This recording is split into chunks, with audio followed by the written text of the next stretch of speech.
Hai minasan, konnichiwa. O genki desu ka? Hai, genki desu yo ne. Hai, sebelum kita masuk ke pembelajaran kali ini, saya akan memperkenalkan diri saya terlebih dahulu. Perkenalkan, saya Lola Febrianti. Saya mahasiswa PPL dari Universitas Riau. Hai, hajime mashite. Watashi no namae wa Lola Febrianti desu. Lola to yonde kudasai. Riau Daigaku no gakusei desu. Yoroshiku onegai shimasu. Hai, hari ini kita akan masuk ke pembelajaran abstrak. Nah, dalam video sebelumnya sudah dijelaskan tentang apa itu abstrak, ciri-ciri abstrak, lalu sifat-sifat abstrak, jenis-jenis abstrak. Nah, pada video kali ini kita akan membahas tentang salah satu contoh abstrak. Kita akan membahas mengenai pola kalimatnya, partikelnya, dan kosakata apa saja yang terdapat pada abstrak tersebut. Saya akan mereview kembali pembelajaran dalam video sebelumnya. Abstrak adalah representasi dari sebuah dokumen yang berupa ringkasan singkat dari karya ilmiah, jurnal, maupun laporan yang sedang kita teliti. Abstrak mempunyai 4 sifat, yaitu yang pertama jelas, yang kedua syarat makna, yang ketiga utuh, dan yang keempat rangkai baik. Dan juga mempunyai 4 unsur, yaitu argumentasi yang logis, metode atau pendekatan harus dipakai untuk memecahkan sebuah masalah, ada hasil yang dicapai, setiap unsur harus dibuat dengan sederhana, singkat, dan jelas. Nah, anatomi abstrak ada 3 bagian. Yang pertama pembukaan, yang kedua isi, dan yang ketiga penutup. Jenis-jenis abstrak, ada abstrak deskriptif, abstrak informatif, dan abstrak kritis. Nah, kalau minasang sudah nonton video yang sebelumnya, pastinya minasang sudah tahu apa itu jenis-jenis abstrak dan sifat-sifat abstrak yang tadi disebutkan. Hai, kita masuk ke pembelajaran inti kita. Hajime mashou. Nah, ini dia contoh abstraknya. Karena minasang belum paham dengan cara bacanya, di slide berikutnya saya sudah berikan cara bacanya bagaimana. Minasang bisa baca di sini.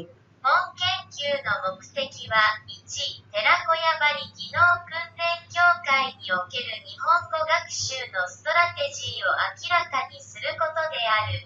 2、寺子屋張技能訓練協会における日本語学習のストラテジーを使用する要因を明らかにすることである。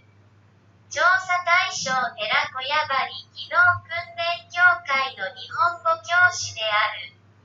データ収集方法は見学、インタビュー、および文章化である。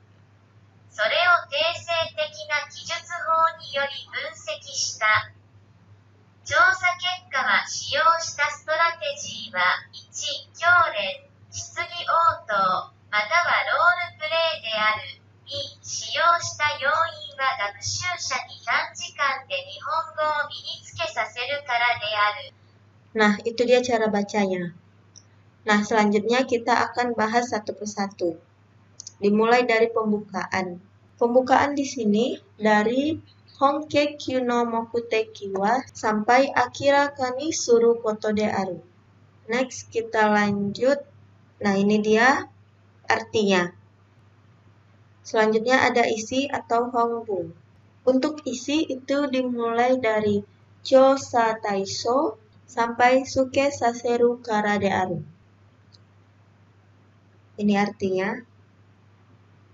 Next, ada penutup atau kesimpulan. Untuk penutup atau kesimpulan ini bisa berisi kesimpulan dari penelitian ini ataupun kata kunci dari penelitian ini. Nah, di sini ada kata kuncinya. Keyword, プロフィール、授業のストラテジー、寺子屋張技能訓練協会の学習。 Nah, itu dia ya. Next ada kosakata. Kosakata yang ada di dalam abstrak ini lumayan banyak ya. Nah, ini dia kosakatanya. Silahkan minasang baca.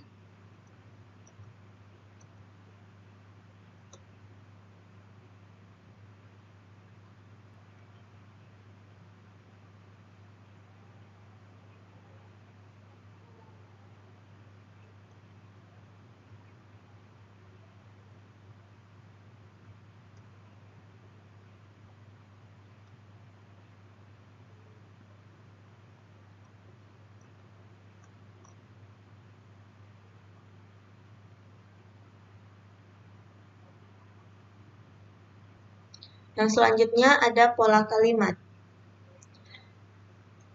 Untuk pola kalimatnya di sini ada dearu sama shita. Untuk kalimat pertama yaitu ada dearu.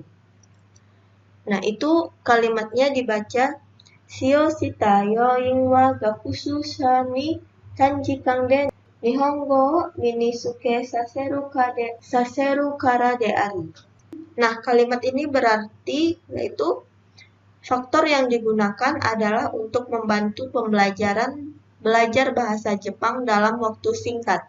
Next, pola kalimat dearu ini secara tidak langsung diartikan dengan kata adalah, atau merupakan, atau yang merupakan. Pola kalimat nani-nani dearu memiliki 3 arti.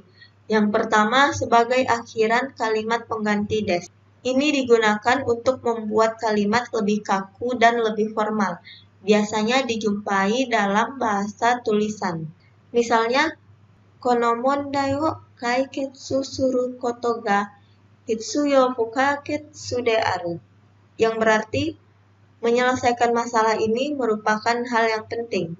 Selanjutnya yaitu sebagai penghubung dua kata benda yang berkaitan, yang berfungsi untuk menjelaskan sesuatu. Polanya yaitu A dearu B, yang berarti B merupakan A.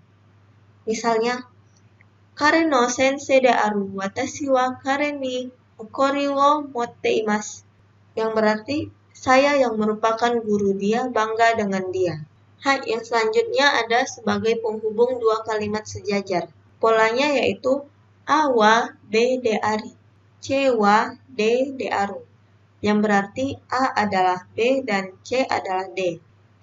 Misalnya, ani wa kaishain deari, ane wa koumuin dearu, yang berarti kakak laki-laki adalah pegawai swasta dan kakak perempuan adalah pegawai negeri. Untuk contoh kalimatnya, minasang bisa lihat lagi di Google biar lebih jelasnya ya. Nah, selanjutnya ada pola kalimat shita. Nah, cara bacanya yaitu sore wo teisei teki na kijutsu hou ni yori bunseki shita, yang artinya analisis data dilakukan dengan metode deskriptif kualitatif. Hai, shita itu sama dengan mashita, yaitu bentuk lampau. Suru sama dengan shimas, yaitu bentuk saat ini. Bentuk lampau kita gunakan saat kejadian itu sudah terjadi. Nah, shita ini atau suru artinya melakukan. Nah, bunseki shita ini artinya menganalisis, dianalisis. Jadi, dia telah melakukan analisis role play di Terakoya Bali. Karena dia sudah melakukan hal itu, jadi dia gunakan shita di belakangnya. Next ada partikel. Nah, di sini kita bahas satu persatu ya partikel yang digunakan. Yang pertama ada partikel no. Nah, partikel no memiliki 4 macam arti. Yang pertama, kepemilikan, asal, buatan, dan tentang atau isi. Nah, pola kalimatnya seperti ini.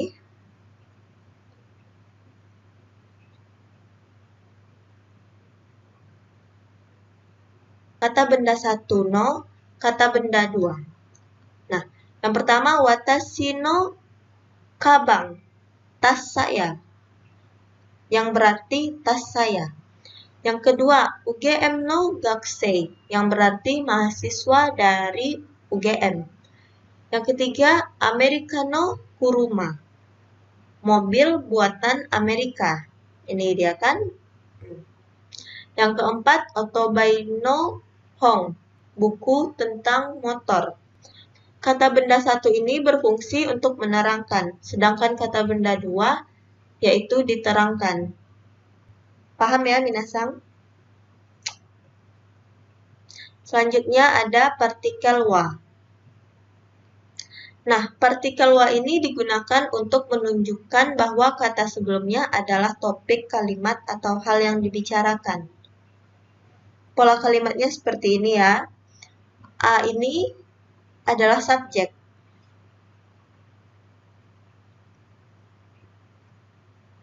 Nah, A wa B des. Nah, jadi watashi wa gakusei desu, saya adalah mahasiswa. Anata wa isa desu, kamu adalah dokter. Are wa hong desu, itu adalah buku. Nah, A adalah B. Next ada partikel ni. Partikel ni memiliki banyak fungsi ya. Yang pertama untuk menunjukkan waktu, tempat tujuan, merujuk keterangan benda, letak atau keberadaan sesuatu, serta target atau orang yang dituju. Pola kalimatnya seperti ini. Hai, ini pelaku kegiatannya ada watashi, cici, karaoke. Hai, watashi wa nichiyoubi ni yasumimasu. Watashi wa nichiyoubi ni yasumimasu. Nah, yang pertama ada watashi wa nichiyoubi ni yasumimasu. Artinya, saya beristirahat pada hari Minggu. Chichi wa junigatsu ni ryokoshimasu. Chichi wa junigatsu ni ryokoshimasu. Artinya itu ayah jalan-jalan pada bulan 12. Oke, next. Masih partikel ni tadi ya, kita bahas satu persatu. Yang pertama menunjukkan waktu. Pola kalimatnya yaitu keterangan waktu atau jangka waktu. Ni kata kerja. Partikel ni dalam bahasa Indonesia diartikan dengan pada. Keterangan waktu bisa tahun, bulan, tanggal, jam, dan lain-lain. Kata kerja yang digunakan seperti okiru, neru, au, dan lain-lain. Next ada tempat tujuan. Pola kalimatnya yaitu keterangan tempat tujuan, ni kata kerja. Partikel ini diartikan dengan kata ke. Nah, contoh predikat atau kata kerjanya yaitu iku, hairu, modoru. Selanjutnya merujuk keterangan benda ya. Pola kalimatnya yaitu keterangan tempat atau benda, ni kata kerja. Nah, partikel ini diartikan di atau pada. Nah, contoh keterangan tempatnya yaitu ada deta, sorry, dan lain-lain ya. Kata kerja yang digunakan yaitu kaku, nyurokusuru, dan lain-lain.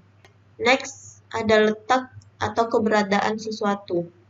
Pola kalimatnya yaitu keterangan tempat, ni kata kerja yang menunjukkan keberadaan. Partikel ini diartikan di.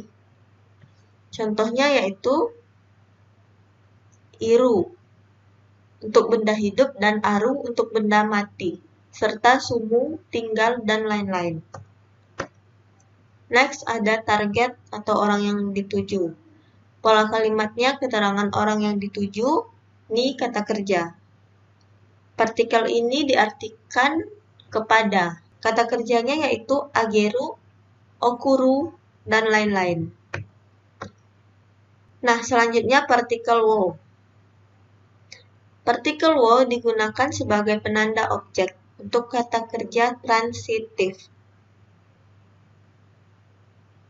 Pola kalimatnya seperti ini.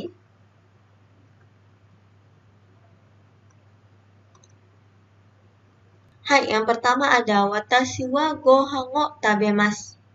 Saya makan nasi. Yang kedua, Chichi wa shinbun o yomimasu. Ayah membaca koran. Nah, jika kita ingin bertanya kepada seseorang tentang apa yang dilakukannya, kita bisa menggunakan nani o shimasu ka? Nani o shimasu ka? Apa yang kamu lakukan? Atau apa yang sedang kamu lakukan? Sugi wa ada partikel de. Nah, partikel ini bisa digunakan untuk menyatakan keterangan alat, yang artinya menggunakan. Nah, pola kalimatnya di sini alat yang digunakan, di sini kata kerjanya. Yang pertama ada enpitsu de kakimasu. Menulis menggunakan pensil. Nih, nihongo de hanashimasu. Berbicara menggunakan bahasa Jepang. Nah, untuk pola kalimat tanyanya, kita tinggal ganti alat ini dengan nani. Nani de kakimasu ka? Nani de kakimasu ka? Yang artinya kamu menulis menggunakan apa? Nah, seperti itu ya, minasang. Hai, owarimasu. Hai, sekian pembahasan tentang abstrak dari saya. Agar minasang lebih paham lagi, minasang bisa cari di Google mengenai cara menulis abstrak yang baik dan benar. Untuk membuat kalimat dalam bahasa Jepang, kita harus memperhatikan partikel dan kata kerjanya. Nah, untuk partikel tadi ada lumayan banyak ya. Kalau yang di sini kurang jelas, minasang bisa cari di Google agar lebih jelasnya lagi. Baiklah, sebelum saya tutup, saya akan membuat kesimpulan dari video kali ini. Pada video kali ini kita membahas mengenai kerangka abstrak. Ada pembuka, isi, penutup. Kemudian kita bahas kosakatanya. Kemudian ada pola kalimatnya, yaitu pola kalimat nani-nani de aru dan shita. Kemudian partikel yang digunakan, ada partikel no, wa, ni, wo, dan de. Nah, untuk partikel ini, minasang jangan salah letak ya, karena jika salah letak, maka artinya akan berbeda. Hai, sekian dulu materi dari saya. Mohon maaf apabila ada kesalahan dalam penyampaiannya. Semoga minasang bisa mengerti dengan apa yang saya sampaikan dan bisa bermanfaat untuk minasang semuanya. Hai, mite kurete arigatou gozaimashita. Saya tutup videonya dengan Assalamualaikum warahmatullahi wabarakatuh.